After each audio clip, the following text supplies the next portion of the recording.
Hello there, and welcome to this video.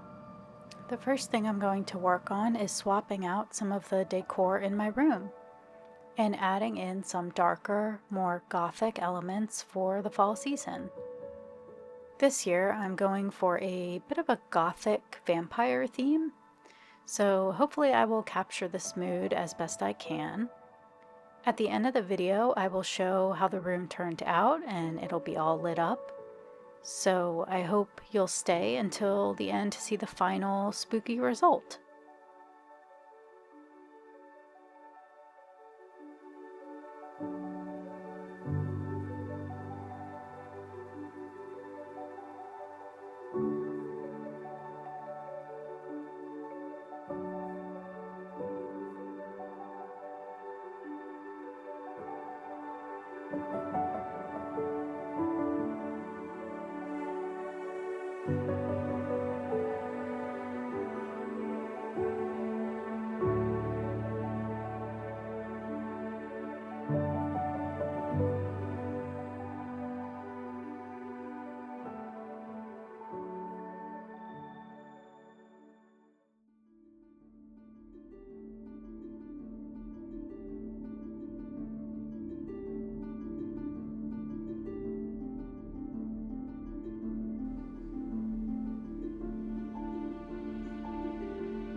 So there's this new movie that just came out a few months ago called Dracula, A Love Tale.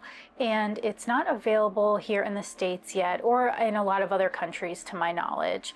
It's a French film, but also an English language film, and it looks amazing. It's a retelling of the Dracula story, but it seems to put more of an emphasis on just the love story. I guess that's why they called it Dracula, A Love Tale. And it's one of those movies I didn't know I needed or think I needed until I started to see the clips and trailers and was like, oh my god, this is what I've been looking for. As far as I can tell here, they're amping up the love story element of Dracula, keeping the basic story there for the most part, but most importantly, in my opinion, delivering like a spooky, gothic, romantic, Victorian visual look and overall feel. So with that said, I was inspired to compile a list of movies that will hopefully get us through this spooky season as we patiently wait for the Dracula, A Love Story film to reach a wider audience, which I believe will happen in 2026. The movies on this list are not all vampire movies, but I feel like they're all in the category of moody, dark, Gothic, romantic, Victorian. Without further ado, here is my list.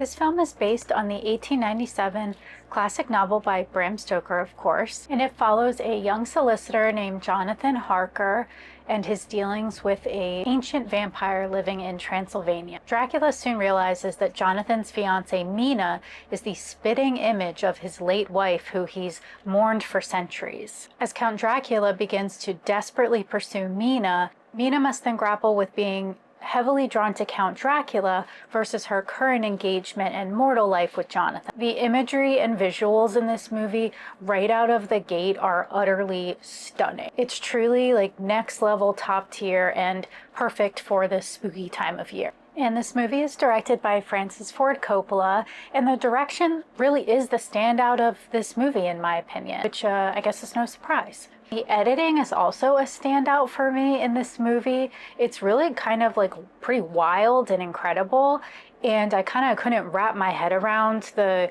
creativity of it at times. It's like a feast for your creative brain. I also appreciated in this movie how the vampires are shown as these really like tortured, writhing, grotesque beings that are in pain.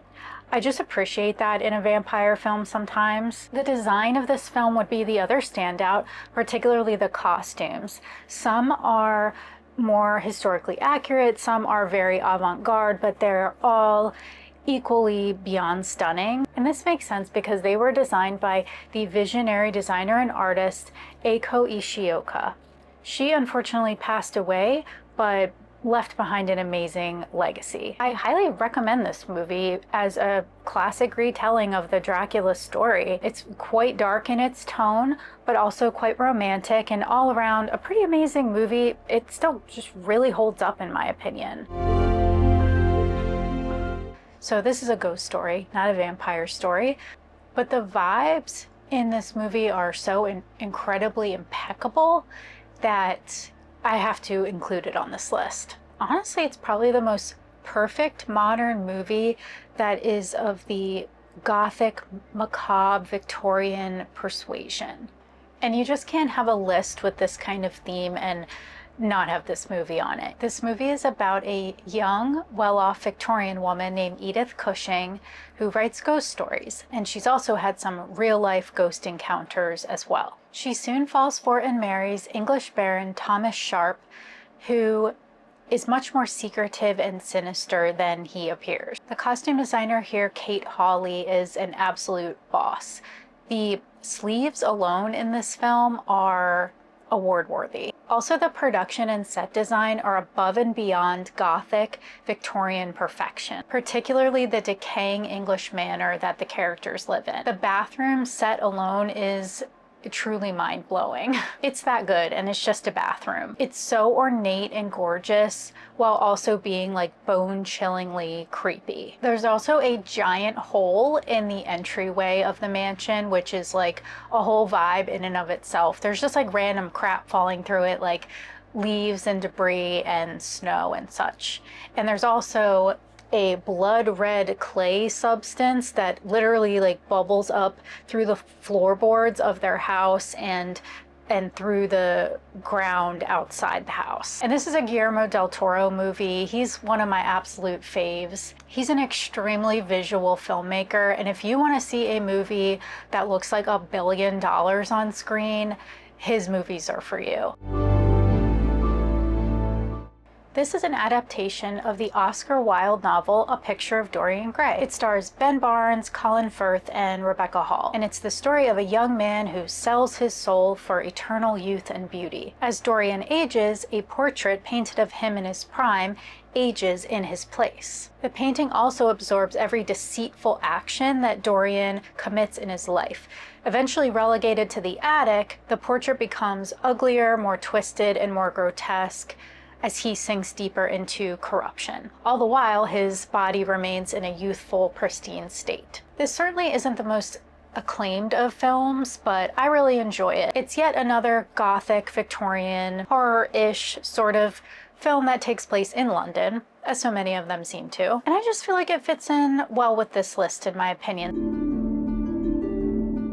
This movie stars Ingrid Bergman as a young ingenue named Paula and her love interest played by Charles Boyer. And this is yet another one set in, you guessed it, Victorian era London. After a short whirlwind romance, the couple gets married and moves into a London townhouse that Paula inherited from her aunt, a famous singer who was mysteriously murdered in the house about 10 years prior. Soon after settling into their home, Paula starts to become fatigued, ill, forgetful, and hallucinating things. Or does she? I won't say anything else more than that because it's a really good movie and I don't want to spoil anything. It's kind of in the mystery noir category. One interesting thing I will mention is that the term gaslighting actually comes from this film. Technically, I guess it's from the play that the film was based on, but it comes from this story. It's very Victorian and spooky, but also kind of a mystery, and I just think it fits this theme really well. This movie is about a teenage vampire named Eleanor Webb navigating her secretive, isolated existence. She finds solace in the writing and rewriting of her own life story, but each time she does that, she must destroy the evidence so that she's not found out as a vampire. The timeline jumps between Eleanor's original life in the early 1800s and the present day. 1800s is when she's turned into a vampire as a 16-year-old by her own mother who has already become a vampire. And in the present day timeline, we see Eleanor and her mother settle into yet another spot in their very nomadic lifestyle in a small English coastal town. This movie isn't anything earth-shattering, but it held my attention throughout and definitely incorporated some myths and characteristics that were a bit unique from other vampire tales. It definitely had something to offer in that sense. Also appreciated the eerie coastal town vibe with a abandoned for the season amusement park area and an abandoned hotel where they end up living. The main reason I'm pointing out this movie is because it is a vampire film, but it also has Caleb Landry Jones in it, who stars in Dracula, A Love Tale. So it could be of interest for that reason alone. He and the rest of this cast are great in the movie, especially Saoirse Ronan, who is just wonderful in anything she's in. And later this evening, I will definitely be getting a spooky ambiance going in this room and definitely get myself a spooky little treat. If you're interested in seeing more, please subscribe, and thank you very much for watching.